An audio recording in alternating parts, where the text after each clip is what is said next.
CJI मुख्य न्यायाधीश महाराष्ट्र गए और महाराष्ट्र में जो प्रोटोकॉल सीजेआई को मिलना चाहिए, chief secretary, DGP, police commissioner, कोई आगवानी में नहीं पहुंचा। मुख्यमंत्री भी नागपुरिया गिरोह आरएसएस से आए हैं, तो उनके लिए भी सीजेआई को वो सम्मान कभी नहीं करेंगे, क्योंकि वो सीजेआई बाद में है, पहले शूद्र हैं। दलितों, वंचितों, अछूतों का सबसे बड़ा अगर दुश्मन है तो दुश्मन है ब्राह्मणवाद। यहाँ जो पिछड़ी समाज के हैं ये भी दलितों से नफरत करते हैं, जबकि ये भी शूद्र हैं। ऊंची कुर्सी पर अगर किसी भी छोटी बिरादरी का आदमी पहुंचता है तो सवर्ण को ये बात पसंद नहीं आती। क्या बाबा साहब का संविधान सवर्णों को पचता है? 0.1% भी नहीं पचता। हिंदू राष्ट्र की परिकल्पना क्या है? अगर सारे हिंदू हैं तो सवर्ण समाज की महिला की शादी दलित में क्यों नहीं होता? ऑनर किलिंग क्यों हो जाती है? जो भाजपा का उत्पात है उसका असली हाल दलित पिछड़ों के ही कारण ही है। सवर्ण हमेशा ये चाहते हैं कि मालिक बनने का ख्वाब मत देखो, नौकर रहो नौकर। आजादी के इतने दिन बाद ये हाल है जाति व्यवस्था का, और लोग कहते हैं कि अब जातिवाद खत्म हो गया। जब सुप्रीम कोर्ट के जज इस दुर्भावना के शिकार हैं तो आम आदमी के साथ ये सवर्ण समाज कैसा व्यवहार करता होगा। नमस्कार, आदाब, सत श्री अकाल। मैं अमित मौर्य, आप देख रहे हैं अचूक संघर्ष। जैसा कि पिछले दिनों जो देश में हुआ वो बहुत ही शर्मसार है। सीजेआई मुख्य न्यायाधीश महाराष्ट्र गए और महाराष्ट्र में जो प्रोटोकॉल सीजेआई को मिलना चाहिए, chief secretary, DGP, police commissioner, कोई आगवानी में नहीं पहुंचा। और पहुंचेंगे ही क्यों?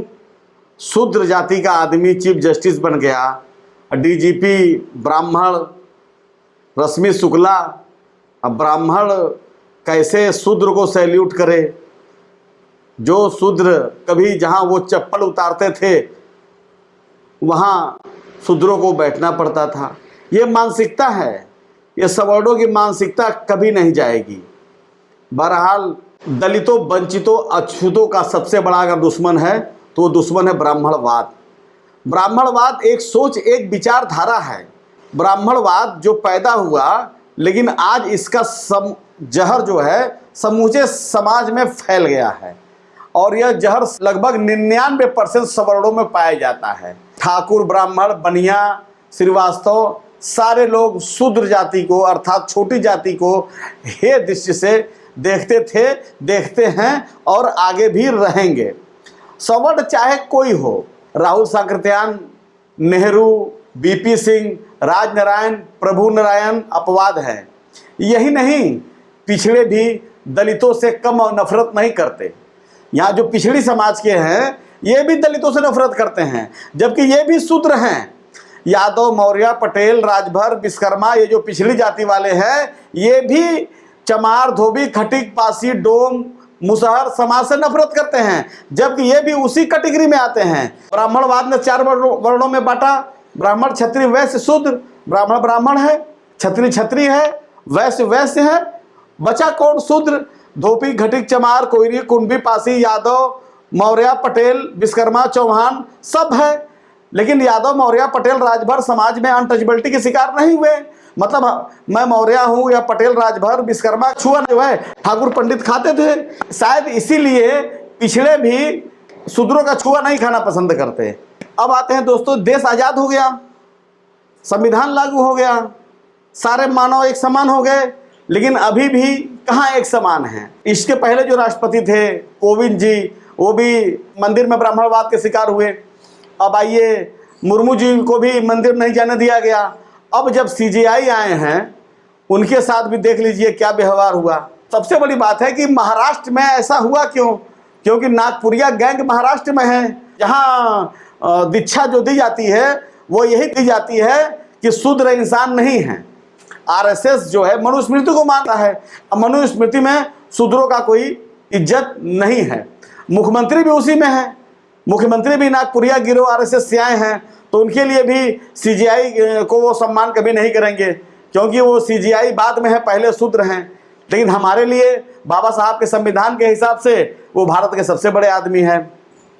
चाहे कोई सवर्ण हो, कभी भी ऊंची कुर्सी पर अगर किसी भी छोटी बिरादरी का आदमी पहुंचता है तो सवर्ण को ये बात पसंद नहीं आती। जैसे मायावती मुख्यमंत्री बनी तो भले उनका कितना अच्छा शासन हो, लेकिन ठाकुरों पंडितों को लगता था कि ना, चमार जाति की महिला उनके ऊपर शासन कर रही है।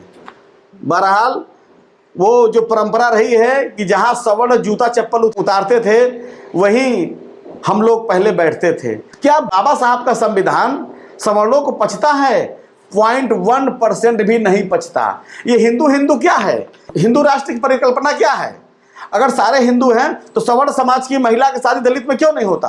ऑनर किलिंग क्यों हो जाती है? सच यह है कि नेहरू जी के बाद किसी सरकार ने संविधान के साथ न्याय नहीं किया। यह कहने का मतलब ये नहीं है कि मैं कांग्रेस को सपोर्ट करता हूं। कांग्रेस सरकार में थोड़ी बहुत लाज हया बची हुई थी, लेकिन आज जो स्थिति हुई है, जो भाजपा का उत्पात है, उसका असली हाल दलित पिछड़ों के ही कारण ही है। क्योंकि दलित पिछड़े जो है सबसे अधिक धार्मिक वही हैं, वही हर हर बम बम करते रहते हैं, वही कावड़ ढोते हैं, और उन्हीं के कारण बीजेपी सरकार में है। जब तक दलित पिछड़े नेता भाजपा के सवर्ण नेताओं का तलुआ चाटते रहेंगे, जूठन चाटते रहेंगे, दलितों पिछड़ों का सम्मान नहीं होगा, कभी नहीं होगा। और जो आवाज़ उठाएगा मेरे जैसा तो आवाज़ उठाता था, मुझको जेल में डाला गया। जब से गवई साहब आए हैं तब से और ज़्यादा पेट में दर्द होने लगा।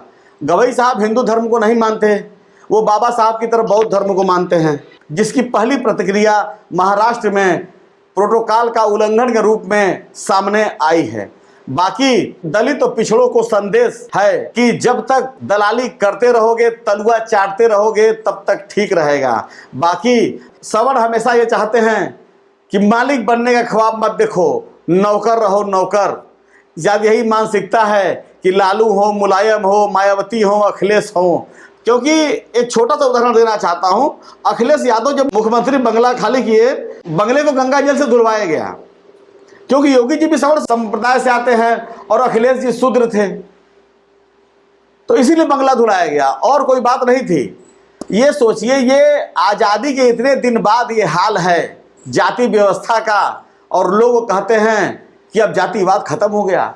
जब सुप्रीम कोर्ट के जज इस दुर्भावना के शिकार हैं तो आम आदमी के साथ ये सवर्ण समाज कैसा व्यवहार करता होगा, ये अपने आप में स्वतः विचार करने की चीज़ है। अगर आज बाबा साहब का संविधान लागू नहीं होता तो दलितों पिछड़ों की स्थिति वही होती जो पहले थी। वो तो शुक्रगुजार हैं हम लोग डॉक्टर बी आर अम्बेडकर के, कि जिनके संविधान के वजह से हम आप समाज में सीना तान के बोल रहे हैं। और डॉक्टर बी आर अम्बेडकर का संविधान नहीं होता तो आज किसी भी दलित पिछड़े का मान सम्मान इज्जत सुरक्षित नहीं होता। नमो बुद्धाय, जय संविधान।